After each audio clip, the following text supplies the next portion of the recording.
G'day, ZiggyD here. In this video, I am going to do my best to clear up some of the drama and confusion surrounding pricing, DLC, and the marketing for Evolve. Now, let's face it, 2K's marketing for the game, especially relating to DLC, has been pretty poor. It sort of started with the comment about the game being a platform for DLC. I think a much better way to state it that people would have been more interested in is focusing on the fact that the game is expandable and that they want to support it for a long time to keep the game active. That's a very positive thing, and it's a very current generation thing to do, rather than putting out Evolve 1 and then next year putting out Evolve 2, and then a couple years later putting out Evolve 5 Modern Warfare.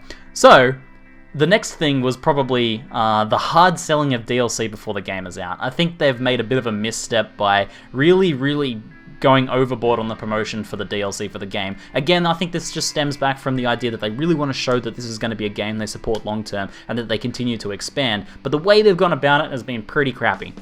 And then, finally, there's been some pretty confusing pre-order bonuses and DLC structure for the game that have led to a lot of people even believing things like the fact that there's day one DLC for the game.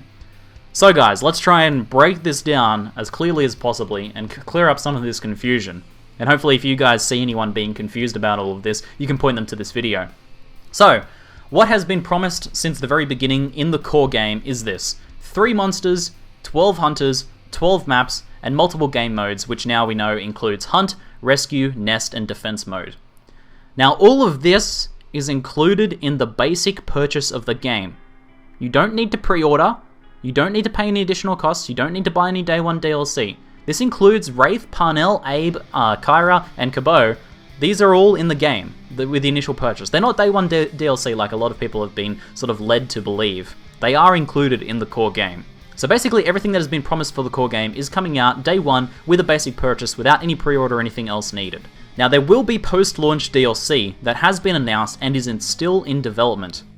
Now post-launch DLC that has been announced so far includes the Behemoth monster. Again, this is not day one, this will be coming after launch. 4 as of yet unannounced hunters. Another monster after that.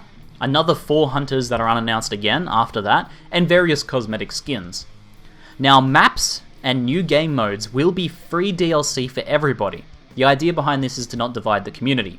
I for one think that this is a fantastic thing. I hated playing Call of Duty and Battlefield in the past where if you didn't get the DLC, you would just get booted out of matches or things like that all the time. In addition to that, Monster and Hunter DLC will also not divide the community. Even if you don't own the Behemoth DLC when it comes out, you still get to play against the Behemoth. So essentially you get to benefit from an expanded game without even buying the DLC. If you buy the DLC, that just gives you the ability to unlock and play that monster. So with the core game, you will be able to play against every single monster, every single hunter, on every single map and in every single game mode until the end of time for the game. At least that's what has been promised. So with that out of the way, what are the actual purchasables for the game? What can you actually buy? What can you actually spend money on? Now firstly, there is the base game. This is buying it on day 5 after launch, buying it in 6 months time, buying it on day 1, not pre-ordering.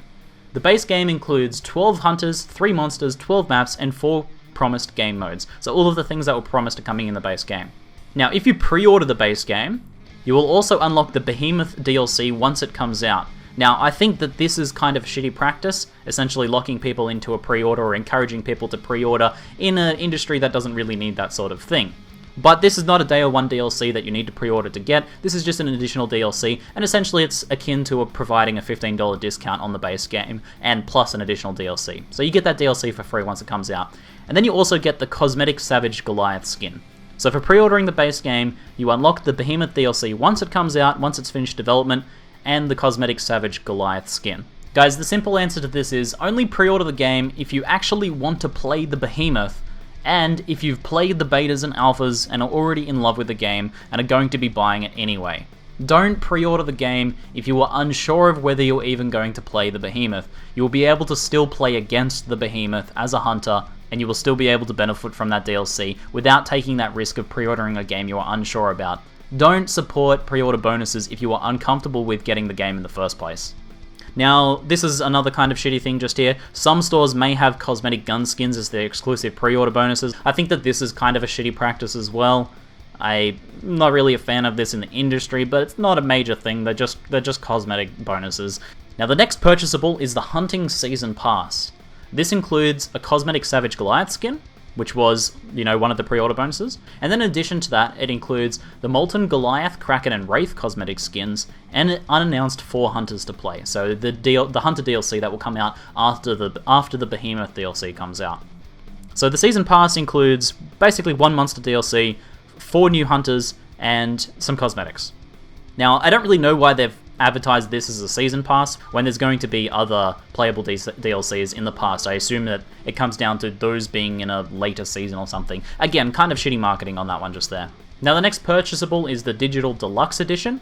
This includes the base game and the hunting season pass. So everything I've talked about for the previous 2 things just there. So that's the base game, the pre-order bonuses are included in the hunting season pass, and then you get the hunting season pass. Now, the final purchasable that's been announced so far is the PC Monster Race. Now, this includes everything mentioned so far, so the base game and the hunting season pass, and then you get also basically all future announced DLCs. So the PC Monster Race is kind of the actual season pass, I would say, because it includes all of the playable DLCs that have been announced as being worked on so far.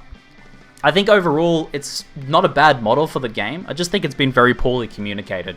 Essentially, this is probably one of the better models I've seen for like a multiplayer shooter style game where the maps and new classes and stuff like that don't divide the community. I think that's one of the best things, and I think that's one of the things that people should really focus on, how good a thing that is. There are a few little things that I find kind of shitty, like the exclusive pre-order bonuses for different stores, and then the including one of the DLCs in the initial one, but they're really kind of minor things in comparison to all of that not dividing the community business. So guys, it's a bit of a marketing disaster, I think, and it's causing a lot of drama and confusion. I hope that this video has done a good job of sort of clearing it up for you guys. If you have any questions, feel free to ask in the comments below, and I'll try and help you guys sort it all out, but hopefully that clears it up for you guys.